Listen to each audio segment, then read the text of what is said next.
Pois é, né, pessoal? Quem poderia imaginar que isso iria acontecer? Mais um aumento de impostos, dessa vez aqui um aumento estadual, o aumento do ICMS, que é o Imposto sobre Circulação de Mercadorias e alguns serviços, que é algo aí que repercute nos estados, cada estado determina isso, e aqui, ao que tudo indica, 6 estados da região sul e sudeste vão elevar a alíquota do ICMS sobre diversos produtos na esteira no âmbito da reforma tributária, né? Tá aí para todos os isentões que defenderam essa reforma, falaram que ia simplificar, que ia reduzir, que ia deixar a coisa mais eficiente. Tá aí explicitado para todos nós vermos qual é a verdadeira finalidade, qual é a verdadeira função, o motivo da existência de uma reforma tributária. Aumentar impostos, arrancar mais dinheiro da população e dar para esse bando de políticos parasitas aí que vivem de parasitar a nossa grana, os nossos recursos, né? Então vamos dar uma olhada nessa informação trazida aqui pelo pessoal do site O Antagonista, uma carta dos secretários de Fazenda desses estados aí. Vamos analisar a situação, as repercussões disso de forma generalizada. Mas antes disso, deixe o seu like e o seu comentário neste vídeo, se inscreva no meu canal se você ainda não for inscrito, considere se tornar membro patrocinador do meu trabalho com valores a partir de R$ 1,99 por mês. Você me ajuda bastante dessa forma, pode ter certeza disso, né? Então, os privilegiados que vão ter esse aumento de ICMS aí, os 6 estados das regiões sul e sudeste, são os seguintes, né? São Paulo, Rio de Janeiro, Espírito Santo, não escapei disso aqui também, faz parte da vida do brasileiro, né? Minas Gerais, Paraná e Rio Grande do Sul. Ou seja, à exceção de Santa Catarina, todos os estados que formam essas duas regiões vão elevar a alíquota do ICMS, que, conforme eu falei, é aquele imposto estadual que incide sobre a circulação de todas as mercadorias aí,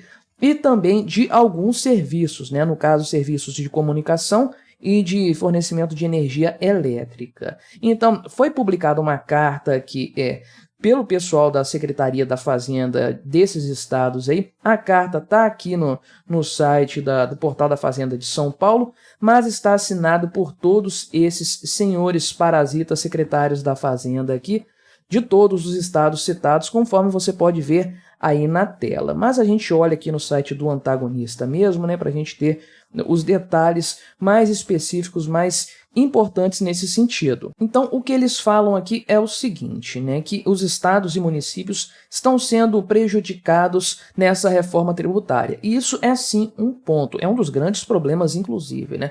O Brasil tem uma federação de faz de conta, né? Estamos a quilômetros de distância, eu diria milhares de quilômetros de distância da Federação dos Estados Unidos e a anos-luz de distância de federações como a Suíça, por exemplo, né? No Brasil não existe isso de fato, temos um governo central muito poderoso que determina tudo, leva a maior parte dos impostos para si e depois fica repassando isso para estados e municípios, ou seja, a própria competência tributária dos estados e municípios fica asfixiada, né? A bem da verdade, o município, por exemplo, arrecada o ISS, que é Imposto sobre Serviços, e arrecada IPTU, taxas de alvará e coisas desse tipo aí, desse molde, né? Então, de fato, a União já abocanha a maior parte da arrecadação com impostos e a coisa vai ficar ainda mais concentrada nessa reforma tributária, né? Eles colocam aqui que há uma redução significativa da autonomia tributária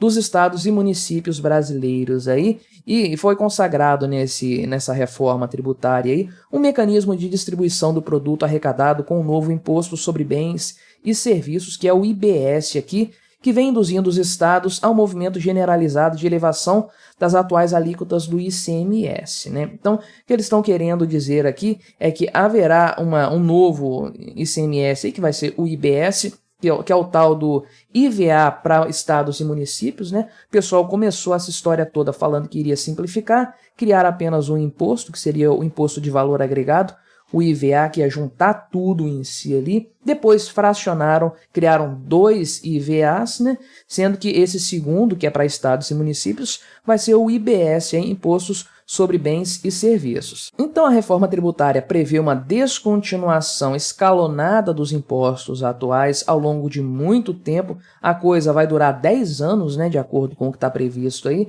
O ICMS vai ser extinto de forma definitiva só em 2033, então é um longo processo em que a gente vai ter que conviver basicamente com 2 regimes tributários, aquela velha história. Para simplificar, lá no futuro o governo complica absurdamente no presente, é uma coisa assim impressionante, né? Mas aí eles dizem que os impactos dessa transição vão ser sentidos pelos estados e pelos municípios até 2078, de acordo com dados ali, com informações deles, né? Então, qual que é o grande ponto dessa história, o pulo do gato nesse cenário, né? Por que todo mundo está elevando as alíquotas de ICMS? Porque, de acordo com o que foi colocado na carta desses secretários de Fazenda e estaduais, né, o texto aprovado da reforma tributária determina que essa partição do valor do IBS, do valor arrecadado do IBS, porque pensa só, vai tudo para um bolo que vai ser dividido entre estados e municípios depois pela União, pela federação aí, né?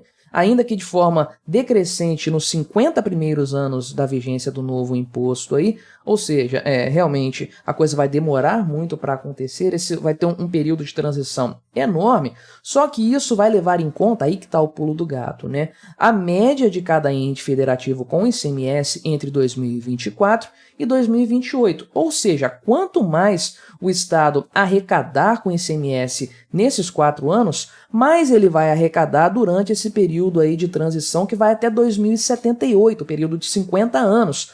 Ou seja, né, todo mundo vai querer arrecadar mais agora para continuar arrecadando mais no futuro. Isso é uma coisa bastante óbvia, até bastante evidente, né? Então, é claro que os estados estão já se movimentando nesse sentido e é basicamente aqui o que eles estão colocando em pauta, dizendo que vão fazer também, né? Os secretários aí disseram que circunstâncias impuseram aos estados a necessidade de reposicionar suas alíquotas modais de ICMS para, abre aspas para eles aí, recompor a tributação estadual no curto prazo e para neutralizar as perdas potenciais com a futura distribuição do produto arrecadado com o IBS, né? Então, os estados dizem que tomaram prejuízo aí por conta de medidas anteriores, principalmente na época do Bolsonaro, e com a arrecadação do ICMS, eles estão sem caixa para tocar os seus negócios, né? Alguns dizem a coisa dessa forma, pintam a coisa dessa forma, né? E mais do que isso, entra aí um fator da tragédia dos comuns dentro da definição desse novo imposto, desse IBS aí. O que cada estado vai pensar, né? Se eu mantiver a minha alíquota de ICMS aqui controlada, se eu não subir muito os valores, não prejudicar demais o meu povo aqui, não roubar o meu povo de uma forma exorbitante, o meu colega aqui do estado vizinho vai fazer isso, ele vai encher as burras de dinheiro, vai colocar a alíquota de ICMS lá em cima e depois, quando essa coisa for partilhada de forma conjunta, vai formar aquele bolo ali e vai ser distribuído conforme cada estado arrecadava no período de 2024 a 2028, eu vou ficar com menos recursos. Então não, eu vou sacrificar o meu povo no presente aqui, porque depois eu vou arrecadar de um jeito ou de outro nessa história. Então cria-se uma tragédia dos comuns, um efeito de tragédia dos comuns, onde todos não tomam decisões centradas na sua própria realidade. Eles olham a realidade do vizinho, do coleguinha do lado e pensam, se eu não subir a minha alíquota, o meu coleguinha vai subir ali e vai ganhar mais dinheiro que eu no futuro. Eu vou subir desde já, então, arrecadar o máximo possível para a minha média ficar melhor. E todos os estados vão agir dessa forma, você pode ter certeza, né? Então aqui eles colocam a desculpinha ali de que essa recomposição da arrecadação é imprescindível para que os cidadãos, né, das regiões mencionadas possam ter estados com recursos compatíveis com suas necessidades e capacidades de contribuir com a federação. Ou seja, se o governador não tiver recursos, ele não vai conseguir ficar fazendo as suas politicagens aí com essa grana toda. Então aqui tem todo um palavreado técnico para simplesmente dizer, afirmar que os estados, esses citados aqui, vão subir os seus impostos, as suas alíquotas, porque eles não querem perder a arrecadação lá no futuro, principalmente durante 50 anos em que vai ter essa transição aí e etc, né? Então, no final das contas, o que nós estamos vendo nessa história aqui é a realidade da reforma tributária que muita gente fez questão de negar.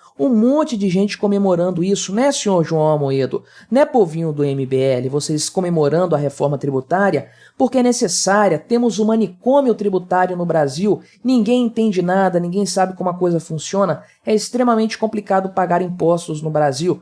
Verdade, uma grande realidade, mas isso é uma enganação. A ideia de colocar isso em pauta é uma grande enganação, serve para engabelar as pessoas, o trouxa do contribuinte, né? Todo mundo acha que vai pagar o mesmo tanto de impostos de uma forma mais simples, mas na verdade a simplificação, eu não me canso de dizer isso aqui neste canal, a simplificação dos impostos é o chamariz, é enganação para os trouxas, é aquilo que vai fazer um monte de gente, os isentões, os liberaloides, apoiarem esse tipo de reforma e enganando o pessoal de forma geral, porque o que realmente importa na reforma tributária para os políticos é o aumento da arrecadação. Pode ter certeza que tem um lobby fortíssimo de governadores, prefeitos, deputados, senadores, todo mundo querendo aumentar os impostos para determinadas áreas a serem direcionados para determinados entes federados. Todo mundo quer ganhar mais dinheiro porque é uma oportunidade de ouro com essa reforma tributária. Colocar algo ali, lembre-se, é uma proposta de emenda constitucional, algo assim que dá muito trabalho para reverter depois. Então o pessoal quer aproveitar essa oportunidade, enfiar todas as jabuticabas que forem possíveis para justamente beneficiar um monte de gente. E agora nós vemos aqui coisas acessórias, né? Decisões que não estão nem dentro da reforma tributária, mas que são consequência, né? São circunstanciais por conta dessa reforma que está sendo discutida lá, trabalhada e tudo mais. A gente ainda não sabe quais serão as alíquotas aí, cada Assembleia Legislativa vai determinar isso, mas o que nós sabemos é que todo mundo, como já era previsto, todo mundo vai pagar mais impostos no final dessa história. Mas o que você achou desse caso? Colabore com o nosso debate, se inscreva no meu canal se você ainda não for inscrito e até a próxima.